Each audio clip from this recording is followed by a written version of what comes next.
8వ వర్ధంతి సందర్భంగా వారి కుమారుడు నందమూరి మోహన్ కృష్ణ గారు, ఎన్టీ రామారావు గారి మనవరాలు నందమూరి మోహన్ రత్న గారు, మోహన్ రూప గారు, అట్లాగే జూబ్లీహిల్స్ ఎమ్మెల్యే మాగంటి గోపీనాథ్ గారు, Telugu film producers council secretary Prasanna Kumar గారు, అట్లాగే మన Filmnagar housing society member committee member Bhaskar గారు, ఇంకా మన వాళ్ళందరూ ఇక్కడికి వచ్చి ఇవాళ ఎన్టీ రామారావు గారి విగ్రహానికి పూలదండలు వేయటం జరిగింది.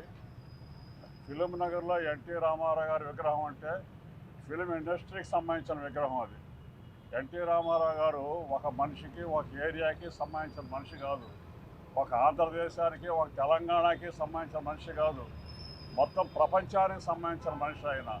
అటువంటి ఎన్టీ రామారావు గారిని మనం ఎప్పుడు కూడా ఎక్కడైనా సరే ఆయన గురించి మనం మాట్లాడుకోవటం, వారి గురించి మనం ప్రతిరోజు వారి సినిమాలు చూస్తాం. కానీ మీ అందరి థియేటర్లో కూడా ప్రతి ఊళ్ళోనూ ప్రతి థియేటర్లోనూ వారి సినిమా ఆడుతూనే ఉంటుంది ఎప్పుడు కూడా. ఇవాళ ఆయన ఉన్నా లేకపోయినా కొన్ని లక్షల కోట్ల మంది ఆయనకు అభిమానులు ఉన్నారు భారతదేశంలో.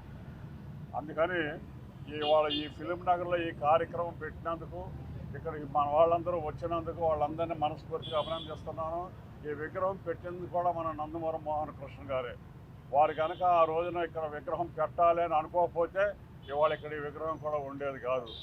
అందుకని వారిని మనస్ఫూర్తిగా అభినందిస్తున్నాను. అట్లాగే ఈ విగ్రహాన్ని ఆ రోజున ఓపెన్ చేసింది మన మాగంటి గోపీనాథ్ గారు, ఎమ్మెల్యే గారు. మేమందరం కూడా ఎన్టీ రామారావు గారికి బాగా ప్రియ శిష్యులమే కాదు, వారి మనస్సును దోసుకొని 24 గంటలు వారితో కలిసి పనిచేస్తున్న వాళ్ళం. నా అదృష్టం ఉంది, నేను ఆయన సినిమా మోహన్ బాబు గారు, రాఘవేంద్ర గారు తీసిన సినిమా మేజర్ చంద్రకాంత్ సినిమా కూడా నేను పనిచేసి ఆయనతో పాటు. ఆయనకున్న అలవాట్లు కానీ, ఆయనకున్న పంక్చువాలిటీ కానీ, ఆయనకున్న క్యారెక్టర్ కానీ ఇవాళ ఇండస్ట్రీలో ఎవరికి లేదని చెప్పడానికి కూడా నేను వెనకాడను. అంత బ్రహ్మాండమైన మన నందమూరి తారక రామారావు గారు ఇవాళకి 28 సంవత్సరాల క్రితం వారు మన వదిలేసి వెళ్ళిపోవటం, వారి విగ్రహం పెట్టుకుని ఇవాళ భారతదేశం అంతా ఎక్కడైతే ఆయన విగ్రహాలన్నీ అన్ని చోట్ల కూడా పూజించుకోవటం మన అదృష్టంగా భావిస్తూ నేను సెలవు తీసుకున్నాను. మన అన్నగారు ఆయన నందమూరి తారక రామారావు గారు ఈ పేరు ప్రతి తెలుగువారు గుర్తు చేసుకుంటారు. ఆ మహనీయుని తలవని రోజంటూ ఉండదు. దేవుణ్ణి రోజు కొలుస్తాము, రోజు పూజిస్తాము. ఎన్ని తరాలు మారినా, ఎన్ని యుగాలు మారినా ప్రతి తెలుగువాడు రోజు ఆయన్ని పూజిస్తారు, కొలుస్తారు. తెలుగువారి గుండెల్లో ఆయన నిలిచిపోయారు. ఆయన మనతోనే ఉన్నారు, మనలోనే ఉన్నారు. ఆయనకి మరణం అంటూ లేదు.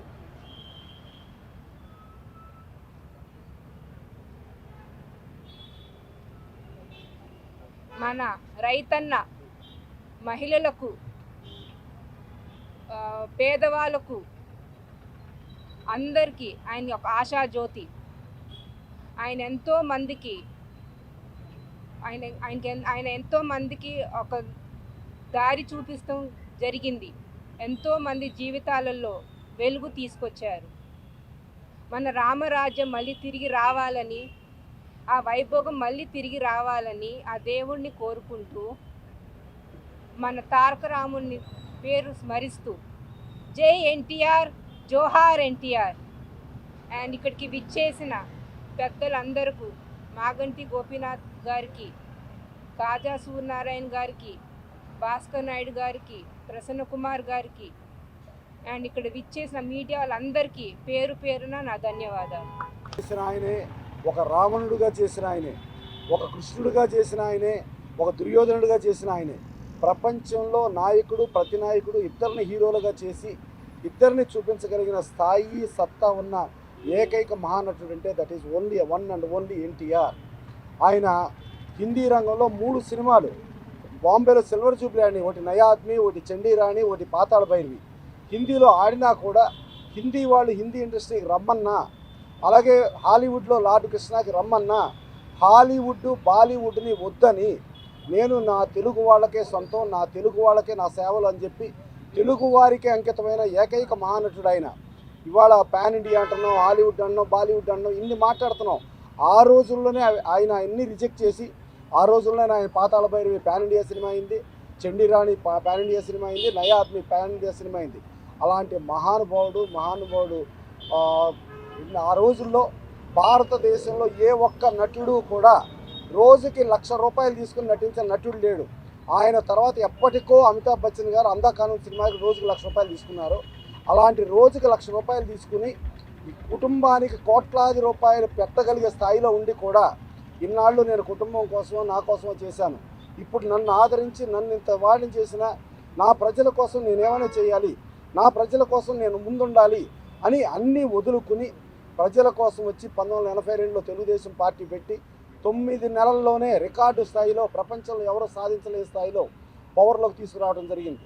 ఆ పవర్లోకి తీసుకొచ్చిన తర్వాత ఆయన సొంత మేనమామ, సొంత బావమరిది సర్పంచ్గా ఉండా కూడా ఈ సర్పంచులు, మున్సబులు, కర్ణాలు, పటేల్ పట్వారీలు ఈ వ్యవస్థలను రద్దు చేసి కేవలం బడుగు, బలహీన, దళిత, గిరిజన, మైనారిటీ వర్గాలకు రాజ్యాధికారం రావాలని చెప్పి ఆ రోజుల్లో ఆయన చేసిందే.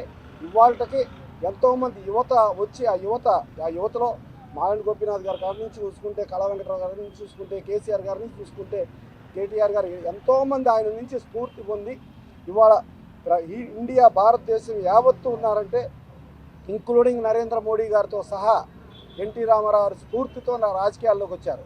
ఆ రోజుల్లో పవర్ ₹50 కట్టండి, రైతులు ఎంతైనా వాడుకోండి అని చెప్పి రైతులకు ₹50 పవరు, ₹2 కేజీ బియ్యం.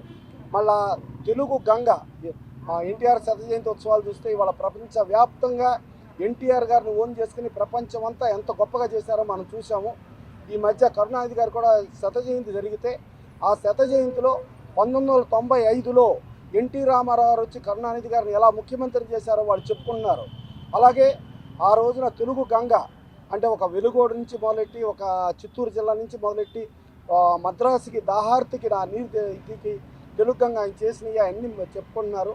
ఇవాటి వరకు భూమి ఆకాశాలు సూర్యచంద్రులు ఉన్నంత వరకు ఎన్టీ రామారావు భౌతికంగా మన దగ్గర లేకపోయినా ఆయన జీవితకాలం బతికే ఉంటారని చెప్పి ప్రపంచవ్యాప్తంగా మొత్తం ఇది చేస్తున్నారు.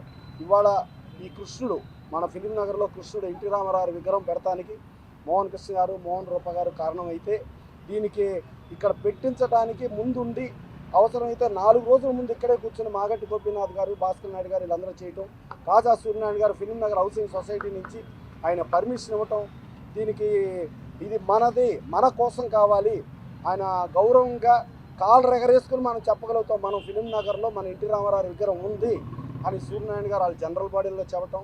ఇలా చూసుకుంటా ఉంటే ఇవాళ రాము కాడి నుంచి వీళ్ళందరూ ఇంతమంది అటెండ్ అయ్యి ఎన్టీ రామారావుకి నివాళులు అర్పిస్తున్నారు అని అంటే ఆ ఎన్టీ రామారావు గారు ఎప్పటికీ బతికే ఉంటారు, ఎప్పటికీ భౌతికంగా మనతోనే ఉంటారు. ఇవాళ ఏ రాజకీయ పార్టీ చూసినా, ఏ పవర్లో ఎవరున్నా, ఒక కరుణానిధి గారిని తమిళనాడులో కూర్చోబెట్టినా, ఒక అస్సాంలో ప్రఫుల్ల కుమార్ మహంతాను కూర్చోబెట్టినా, ఒక హర్యానాలో దేవిలాల్ని కూర్చోబెట్టినా, ఒక కర్ణాటకలో కూర్చోబెట్టిన, భారతదేశంలో మొత్తం అందరినీ కూర్చోబెట్టిన ఘనత భారతదేశంలో. ఇవాళ పార్లమెంట్లోనే మోడీ గారు ఎన్టీ రామారావు కీర్తిస్తున్నారు అని అంటే ఆయన ఘనత చెప్పలేం. డెఫినెట్గా ఆయన ఎప్పటికీ జీవించే ఉంటారు. ఆయన ఆశయాలు, ఆయన చేసిన సంక్షేమ పథకాలు ఎప్పటికీ ప్రతి ప్రభుత్వం కొనసాగిస్తూనే ఉంటుంది. అందుకని అంతట మహానుభావుడికి, మహనీయుడికి వాళ్ళు మన నివాళులు అర్పించడం ఒక అదృష్టంగా భావిస్తూ ఇక్కడ అటెండ్ అయిన అందరికీ కూడా ఒక్కసారి కృతజ్ఞతలు తెలియజేస్తూ సెలవు తీసుకుంటాం.